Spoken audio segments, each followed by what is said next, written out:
சேலைக்குள் தெரியாம சிக்கிவிட்ட ஆம்பளைக்கு சொர்க்கத்தில் இடமேதும் கிடையாதம்மோ.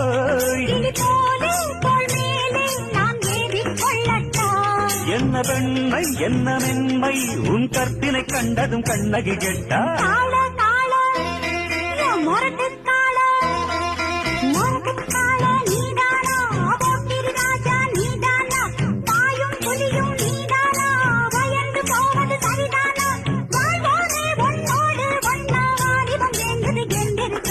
காள காள முரட்டு காள.